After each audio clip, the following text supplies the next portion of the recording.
Okay, welcome back in. I'm not going to be able to show you the standings because there is hockey going on currently as we speak. So if I showed the standings as of Friday, it wouldn't make a whole lot of sense considering other teams have finished their games today, which is Saturday.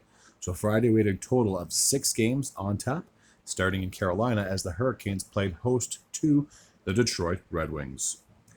Late in the first period, Alex DeBrincat would kick things off for the Red Wings, getting his 31st goal of the season, assisted by Ben Girard. That goal happened with 1 minute and 53 seconds to go in the first. Just 22 seconds into the second, Taylor Hall would tie the game up at 1, getting his 11th goal of the season, assisted by Kotkaniemi and Jack Roslovic.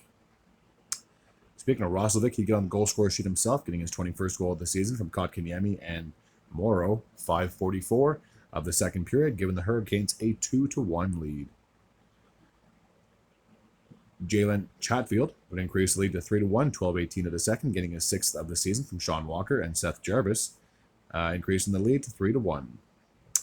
Michael Rasmussen would cut the lead to 3-2, 2:53 of the third, getting his 10th goal of the season, assisted by Tyler Mott. And last but not least, well, it is the last and least, sorry, Detroit was down by a goal. They would pull their goalie with just over a minute to go in the game. Unfortunately, it backfired as Eric Robinson would get the empty net goal from Brett Burns. For Robinson, that'd be his 13th goal of the season, and that goal happened with 1 minute and 11 seconds to go in the game. So the Hurricanes would double up on the Red Wings, 4-2.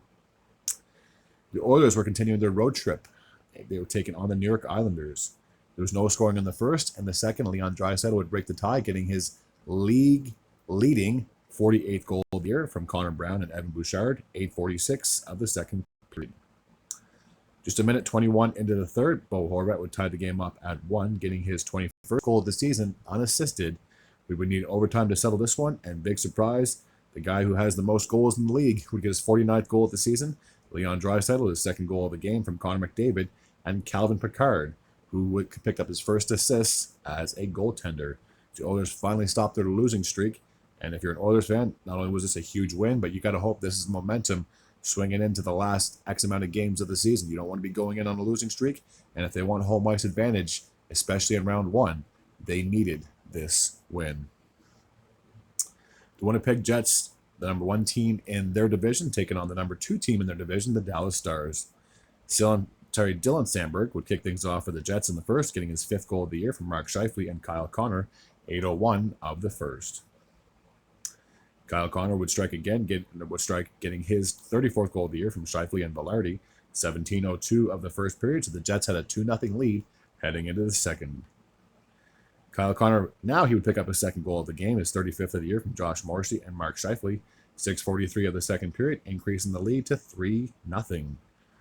Morgan Bear would increase the lead to 4-0, getting his 6th goal of the year from Tanev, who got his first assist as a member of the Jets, and Dylan DeMello, 7:26 of the third.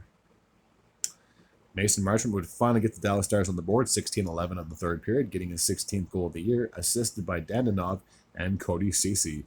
Unfortunately, it was too little too late for the Dallas Stars to mount a comeback, so 4-1 would be the final in this one.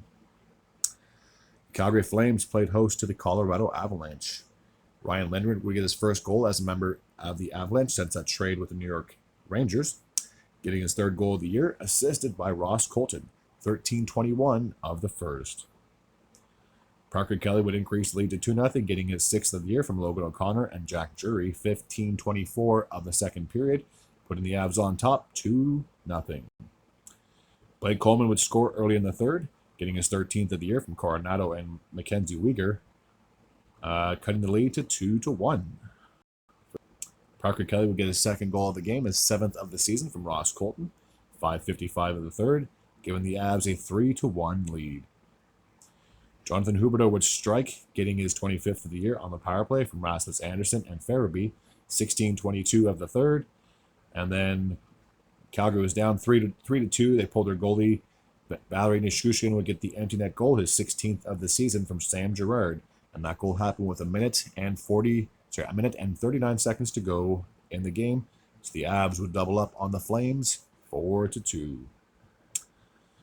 The Anaheim Ducks played host to the Nashville Predators.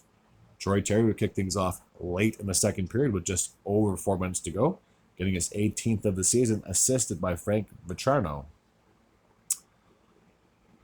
Jakub Vrana would tie the game up for the Predators in the third, getting his 8th of the season on the power play from Brady Shea and Ryan O'Reilly. And for Vrana, that'd be his 8th goal of the season. Alex Killorn would break the tie, 11-20 of the third, getting his 15th goal of the season from Trevor Zegras and Leo Carlson. So a very low-scoring game between the Ducks and the Preds. 2-1 would be the final. The Seattle Kraken played host to the Utah Hockey Club. Eli Tolvanen would score 51 seconds into the first period, getting his 20th goal of the year from Chandler Stevenson. Nick Schmaltz would tie the game up 16:48 of the first, getting his 16th of the year from Stenlund and John Marino. Kevin Stanley would break the tie in the second, getting his 9th goal of the year from John Marino and Carcone, I believe is how you pronounce his name, 7:35 of the second period. Brandon Montour would score with 1 minute and 6 seconds remaining in the second, getting his 16th of the year from Jordan Eberle and Eli Tolvanen.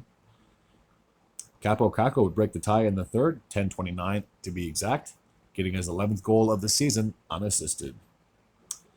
Utah was down 3-2. They would pull their goalie. Unfortunately, it did not mount out to anything, as Eli Tolvanen would get his 2nd goal of the game, his 21st of the season, assisted by Jordan Eberle. And that's where we'd stand at the end of Friday's games. I do plan to have a video uploaded tomorrow morning, hopefully, and then I'll be able to do the standings from then on. All right, as always, if you're new to this channel and you like this type of content, feel free to hit the sub button. I'd be very grateful and very appreciative as well. Until next time, and as always, take care.